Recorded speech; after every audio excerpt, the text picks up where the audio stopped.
আপনি যেই সকল ছাত্র সংগঠনগুলো দেখবেন সেই সংগঠনগুলোর নেতৃত্ব ঠিক করে দেয় মাদার পার্টি।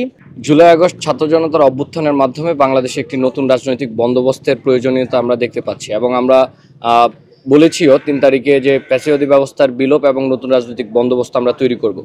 সেক্ষেত্রে আমরা দেখতে পেয়েছি জুলাই আগস্টের পরেও বাংলাদেশে যেই এক্সিস্টিং ছাত্র রাজনীতিটা রয়ে গেছে সেটা অনেকটাই লেজুর এবং আমরা 9 দফাতেও ঘোষণা করেছিলাম যে আমাদের 7ম দফাই ছিল আমরা লেজুর ভিত্তিক ছাত্র রাজনীতি চাই না। তো আমরা এমন একটি ছাত্র রাজনীতির দিকে যাচ্ছি যেটি হচ্ছে কখনোই লেজুর ভিত্তি করবে না এবং বাংলাদেশ ফার্স্ট, স্টুডেন্ট ফার্স্ট এই নীতিকেই ধারণ করব।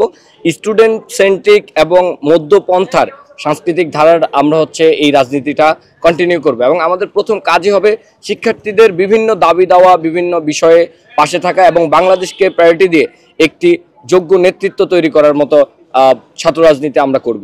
আমরা গঠনতান্ত্রিকভাবে এবং মনস্তাত্ত্বিকভাবে এটিই থাকবো যে আমরা কখনো কোনো মাদার পার্টিকে সার্ভ করব না এবং আমাদের কোনো নির্দিষ্ট মাদার পার্টিও থাকবে না।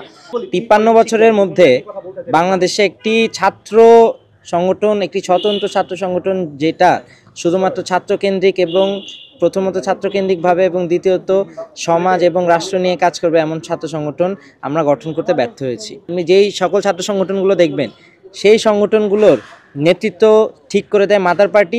মানে তাদের প্রোগ্রাম থেকে শুরু করে তাদের মতাদর্শ, তাদের কর্মসূচি এবং তাদের ভবিষ্যৎ সব কিছু ডিপেন্ড করে তাদের মাদার পার্টির উপরে। যখন প্রয়োজন হয়েছে তাদের মাদার পার্টির বিপরীতে গিয়ে ছাত্রদের পক্ষে, ছাত্রদের স্বার্থ সংশ্লিষ্ট বিষয়গুলোতে ছাত্রদের পক্ষে অবস্থান নিতে ব্যর্থ হয়েছে। এটা একমাত্রই কারণ তারা কখনোই ছাত্র কেন্দ্রিক এবং ছাত্র বান্ধব ছিল না। আমাদের এই জুলাই গণঅভ্যুত্থানের মধ্য দিয়ে আমাদের কাছে এই 53 বছরে আবার একটি বড় সুযোগ এসেছে, যার মধ্য দিয়ে ছাত্রদের রিপ্রেজেন্ট করার মতো একটি স্বতন্ত্র সংগঠন গড়ে তোলা সম্ভব। তো এই জুলাই আগস্টের যে অভ্যুত্থান, এটা সফল হওয়ার পিছনে কিন্তু যারা আগে ছাত্রলীগের সাথে ছিল, কিন্তু এই অভ্যুত্থানের সময়, জুলাই আন্দোলনের সময় তারা তাদের ভুল বুঝতে পেরেছে এবং তারা হচ্ছে দেশের স্বার্থে নিজেদের নিরাপত্তাহীনতা থাকা সত্ত্বেও তারা কিন্তু ঝুঁকি নিয়ে পদত্যাগ করে কিন্তু এই আন্দোলনে যোগ দিয়েছিল।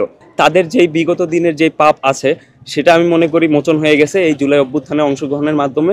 আমরা হচ্ছে এই জুলাই অভ্যুত্থানে কার অবস্থান কি ছিল সেইটার উপর তাকে জাজ করে আমরা এই নতুন ছাত্র সংগঠনে ইনক্লুড করব কি করব না সেটার জন্য আমরা তাকে বিচার করব।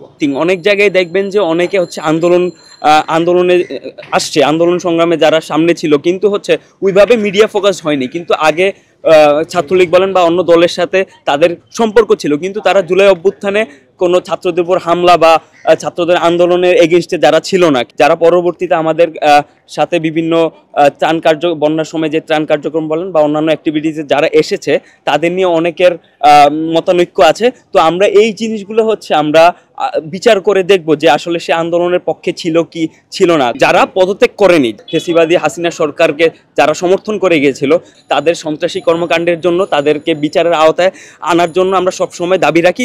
তাদেরকে কোনোভাবে আমরা এই সংগঠনে আসতে দিব না। দেখুন, বাংলাদেশের রাজনৈতিক প্রেক্ষাপটে আওয়ামী লীগ, বিএনপি কিংবা জামায়াত শিবিরের যে বড় বড় রাজনৈতিক সংগঠনগুলো আছে সেই দলগুলোর বাইরে তারা আসলে তাদের গতানুগতিক চিন্তাধারার বাইরে কখনো এজ এ স্টুডেন্ট আমি বলবো বা দেশের মানুষের জন্য তারা গতানুগতিক চিন্তাধারার বাইরে কখনো ঢালাও করে দেশের জনগণের জন্য চিন্তা করে না। কিন্তু বর্তমান 24 পরবর্তী রাজনীতি যেটা হয়েছে সেটাতে আমরা মনে করি যে দেশের রাজনৈতিক সংগঠন কিংবা ছাত্র সংগঠন আসা উচিত, যেগুলো হচ্ছে দেশের জনগণ কিংবা হচ্ছে ছাত্র সংগঠনের জন্য কাজ করবে।